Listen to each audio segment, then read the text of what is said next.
The Republican Speaker of the House, John Boehner, about 2 weeks ago made everybody in politics collectively go when he did this at a press conference.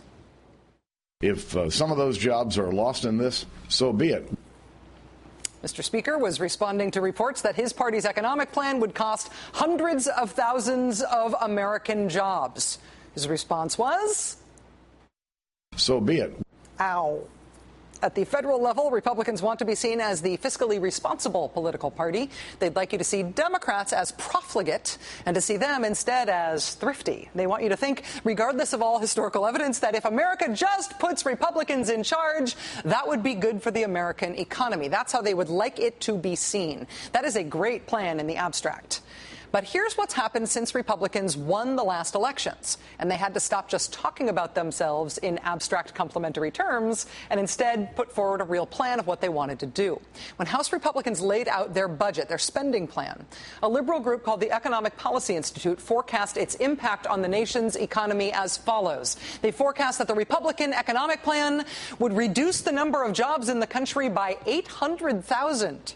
The Republican budget, they said, would kill 800,000 jobs. Okay, yeah, but they're liberals.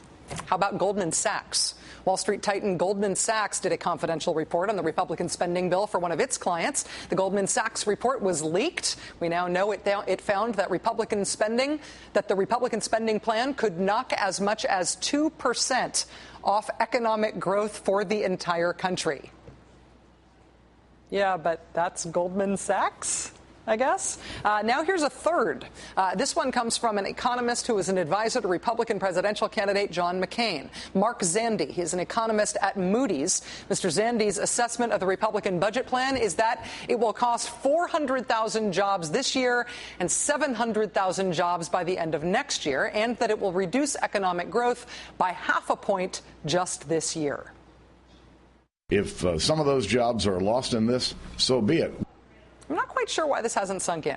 The Republicans' federal budget proposals are being forecast to slow down America's economic growth by a lot and to result in the loss of hundreds of thousands of American jobs. The Republicans are not rebutting these forecasts. They are not making a counter-argument. They've sort of criticized and taken potshots at some of the people who have made these assessments, but they really are not rebutting them at all. Today at Washington Monthly, Steve Bannon captured my thoughts on this exactly when he wrote, "How are we even having this conversation? I would genuinely love to know exactly how many American voters are thinking, you know, maybe what we need is higher unemployment, lower wages, and slower growth. It's a good thing Republicans are working on this." Yes, Steve, exactly. And at the state level, it is even weirder and even worse than it is at the federal level. In the final quarter of last year, so in the fourth quarter of 2010, we had thought that our economy as a country was growing by 3.2%. On Friday, that got revised downward. Actually, it turns out the economy did not do that well. We grew by almost 0.5 point less than that. Oh, why did it get revised downward? What happened? State spending cuts, state job cuts. We got the numbers about how much state and local governments cut spending and public sector jobs at the state and local level. Public sector jobs. Public sector jobs are real jobs. State cuts are dragging the entire nation's economy down. They are not helping the economy. They are hurting the economy. Indiana Governor Mitch Daniels was asked about that on NPR this morning. NPR's Steve Inskeep asked Governor Daniels, quote, "I want to ask something that a lot of people are confronting right now as they deal with the federal deficit as well as state and local deficits that need to be closed. Are budget cuts, government budget cuts, worth it, even if they end up seriously costing a lot of jobs right now?"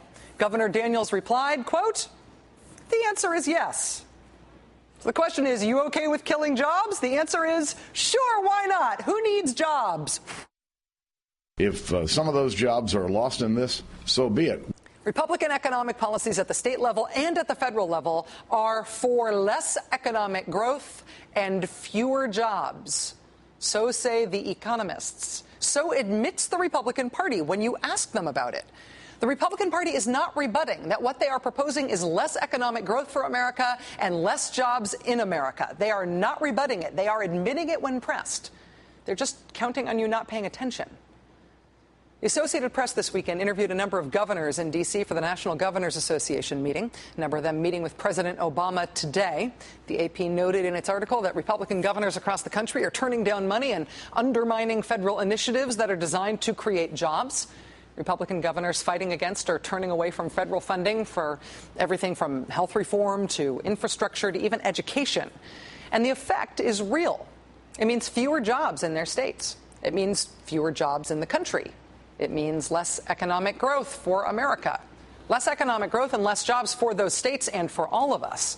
If the most important thing heading into a president's re-election campaign is how the economy is doing, Republican economic policies right now are the strongest force pulling in the other direction against the economic recovery that we are finally starting to get. They are the strongest force pulling against recovery from inside politics. The worse off the country economically, the worse President Obama's chances are for re-election. These economic decisions that Republican governors are making against jobs and against growth at the state level, they have such partisan implications that Republican Pennsylvania Governor Tom Corbett at one point in his interview with the AP had to volunteer, quote, "It's not a conspiracy. I would almost feel better if it was." Joining us now is Robert Frank, professor of economics at Cornell University. Professor Frank, thank you very much for your time. I really appreciate it. Pleasure to be with you, Rachel. Speaker Boehner, Governor Daniels, essentially saying they are okay with public sector jobs going away, that those don't really matter to them. Is there any economic difference between a public sector job and a private sector job?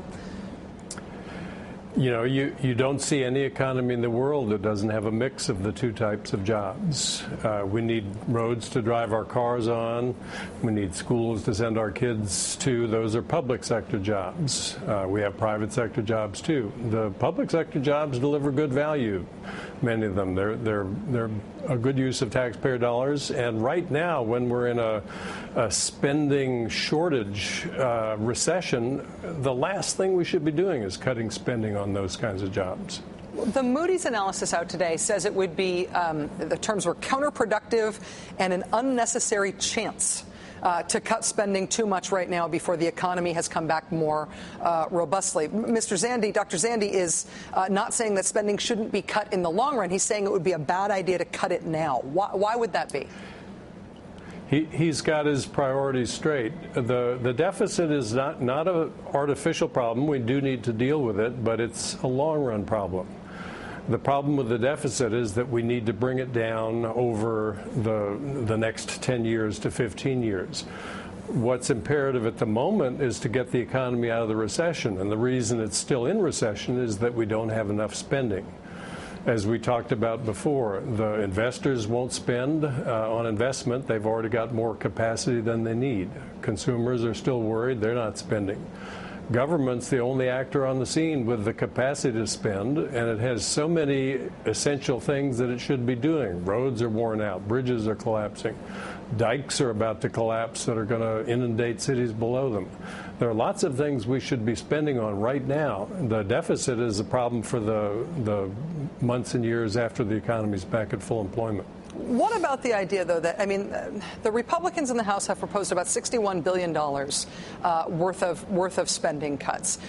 As you say, the deficit is not a made-up problem. It is worth thinking about that for the long run. Would the kinds of cuts that the Republicans are proposing have a significant impact on the deficit?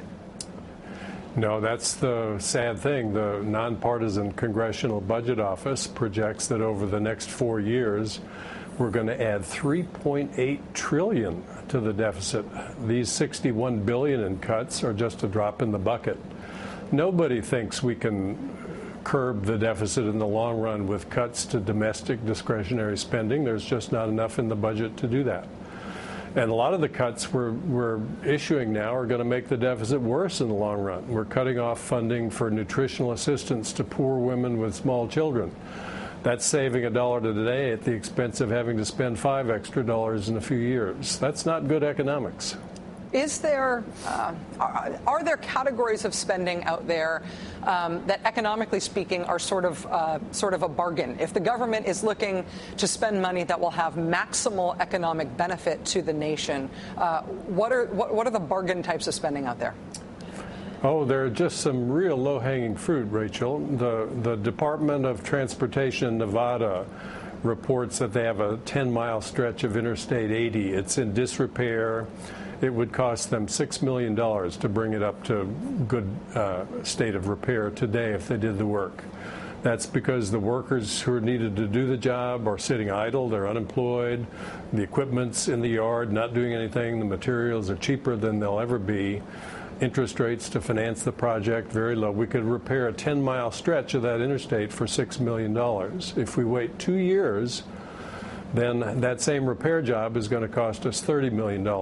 So how does that help us with the deficit if we postpone that kind of spending? That makes the deficit worse. It's a criminal misdiagnosis of the problem, really. Robert Frank, economics professor at Cornell University. Appreciate your time helping to understand this tonight, sir. Thank you. Always a pleasure. Thanks.